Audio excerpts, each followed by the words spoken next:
Welcome to another edition of Tech Bites with Ron Nutter, your home for all things relating to smart home technology. In this episode, we will talk about implementing two-factor authentication with Dropbox. Hi, I'm Ron Nutter, and we're going to be working on this together. This content is also available as an Amazon flash briefing or podcast. Please go to techbiteswithronnutter.com for more information. For any items mentioned in this episode, there are affiliate links in the description. If you click on these links, I will get a small commission, but that won't affect the price you pay for the item. If you haven't already subscribed to the channel, please click on that subscribe button now and enable notifications. If this video helps you or provides value, please click on the like button, thumbs up. Now, here's what we're going to cover. Now, we're already going to assume that you've got your basic Dropbox account set up. If not, you're going to find an affiliate link in the bottom. It'll help you a little bit, gives me a little bit of additional storage, but you know what? If you want to go direct, that's fine. I'm more concerned about you getting taken care of. So we're going to talk about getting SMS set up, then showing how to do a soft token and hard token. Now, if you've not been seeing some of my other videos, let's take a second here and I'm going to give you an idea of what some of the hard tokens look like. Now, this is one that you have seen me use. Once I can get the screen to come up here, you've seen me use in some of the other videos. And this is a Thetis hardware token. What makes it different from the rest of them out there is that it also can link to your smartphone via Bluetooth. Now that's an additional step to set up, and we may find that Dropbox doesn't do that. That's not something that I'll be testing today. Now there's also Yubico. Yubico is a longtime player in the security key market. This is one that's different from the Thetis one. It has NFC built in. If you're not familiar with NFC, that stands for near field communication. Not all smartphones have that, but when you have one that does support that, you can basically, when you get prompted for your token, you can just hold it up to the back of the phone, because let's face it, have you ever seen a smartphone that has a USB port on it? I sure haven't. It's yet one more thing that would have to be supported, and let's face it, with the way some of the phones are, where would the port go for that one? Anyway, enough of that. Let's go on over and get started with the SMS setup. Okay, now we've already got logged in to the Dropbox account, and if you're not familiar how to get to the screen, basically you click on your initials in the upper right hand corner and go down to settings. I've got all this as a step-by-step in the video. In the video description rather. So to get two-factor turned on here, we'll click on security. And then we'll go here to two-step verification, turn it on. We'll say get started, and it wants our password, even though we've just logged in already. Okay, if that's what they need to do, then that's fine. We'll click on next, and I'm gonna tell it no, not to save. Now, we'll start with text messages first, as that may be, if you're just getting into two-factor authentication, maybe a little bit easier for you to work with. Again, there's no right or wrong way. Now, something to remember, and this bit me because I had to restart the recording on this one. If you have a do not disturb function on your phone, make sure that when you're trying to log into a site like this and you're using an SMS or text message, that you don't have that turned on, because I kept trying to get in and I wasn't getting the messages, and then I remembered, oh yeah, stupid, you have do not disturb turned on. So now let's go ahead and enter in our phone number and click next. So here in just a moment, we should see a text message come up, and the magic number is 933741. And we're not going to do a backup phone, and that's where, like I said, if you would have something like Google Voice available, that's certainly a good option. This is your backup codes, so you want to make sure you put those in a safe place. So in your password manager, whether it's BitWarden or whatever you're using, then this is a good place to keep them handy, and you may even want to put them somewhere else just as a backup, because if you've watched any of my videos, you know that my backup plans sometimes have backup plans, so you can never, to a degree, never had it in enough places. The trick is, if you ever do any updates, you got to make sure you get all those updated, but that's a problem for another day. So we've got all those put in a safe place. We'll click next and next, And at this point, if we were to log in, and we can log out to validate that. And enter in the password. Okay, now we're going to be getting yet another text message. Okay, and it's coming here on the magic of technology on my phone. And click enter. And as they say, we're now in. So you can see that very straightforward to set that up.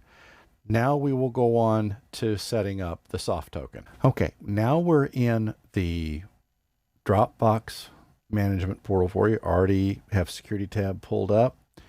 So now we'll go two-step verification. Yes to get started. We'll enter our password again and click on next. And I've got all these steps written out in the YouTube description or show notes, depending how you're seeing this. So there are kind of step by step. If you just want to have something to walk you through as you're doing it, that's fine. Now, much like the screen that we went through for doing text messages, we do the same thing, but for the mobile app, or this is the soft token. Sometimes it's a matter of getting your terminology turned around. So we'll click next. So what you'll want to do is first take a picture of the QR code. I don't have this in the show notes because this is a value add for watching the videos all the way through. Take a picture of the QR code and file it in Google Keep or Evernote or OneNote, whatever you're using.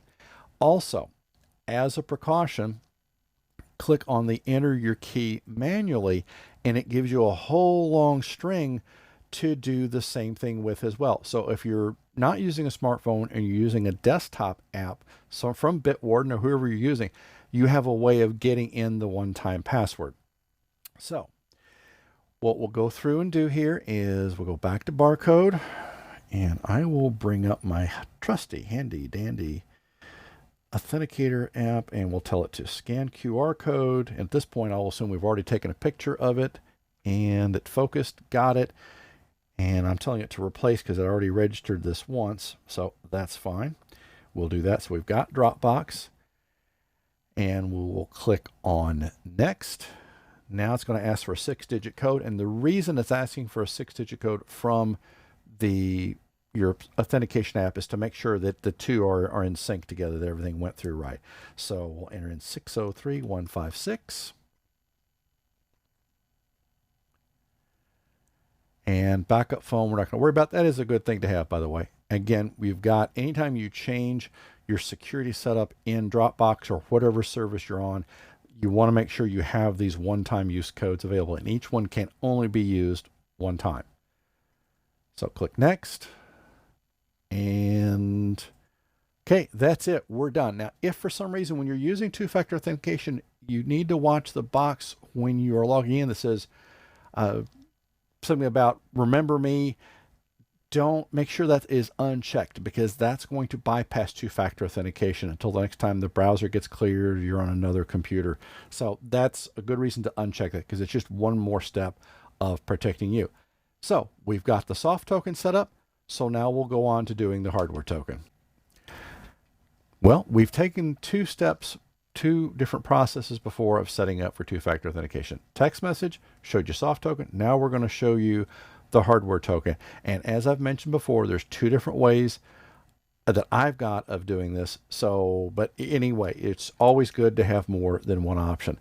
So we will click on to turn this on. It will say get started. We will enter our password. And sometimes it'll let you hit enter. Other times you're going to have to click on the process to get it done. And if you've never set up Dropbox for two-factor, it's going to force you to go through. It wants to have a backup method. So to their credit, it's good. So we'll go ahead, and you've already set up this particular piece of the puzzle. And we'll just go through here because I have been deleting it between each of the steps just to not confuse things a little bit. And we should have a message. Here we go, 680544. Next. skip the backup phone. We can grab the codes later. That's usually, there's always a way where you can do that. So not a problem. Now, what we'll go down here is on security keys, we will click add. And it just explains to you what you're going to do. And it's good to have the two options turned on so that you can always have a backup plan. And let's click on next. No, we don't want to update the password, so I'm going to use my Yubico key this time. And key in case I've inserted key, so now we'll click on key inserted, and now we'll tap on the little button. And yes, Dropbox can see the key, so they can capture information from it to make sure that it's what they are expecting you to use on the account. And we'll call this Yubico and NFC. I almost translated some of the digits around. And there you go. So you've got that set up. But while we're in here, let's go ahead and set up the other key, the Thetis key that you've seen me use. Okay, so we'll click on add a new key. And I will put this into the port on my Intel NUC, and we will click on begin setup, and we will enter our password and click next, and we'll say no thanks to updating the password, and we've already got the key inserted, and then we will tap on the little button, and yes, they can see the key, and we will call this Thetis. And click finish. So now you've got two different keys set up. We've also got authentication, SMS set up. So, well, you see we've got all three done. So there really is any variety of ways to do this that you would want. So really there's no right or wrong way, and it's always good to have more than one option available. So if you are watching this on YouTube, and you probably are at this point, you're going to see videos on the screen that are similar to the one you've just watched or other content that YouTube thinks you might be interested in. If this video helps you or provides value, please click on that like button, thumbs up. If you haven't already subscribed to the channel, please click on subscribe and enable notifications. We'll see you in the next video. Thank you for watching.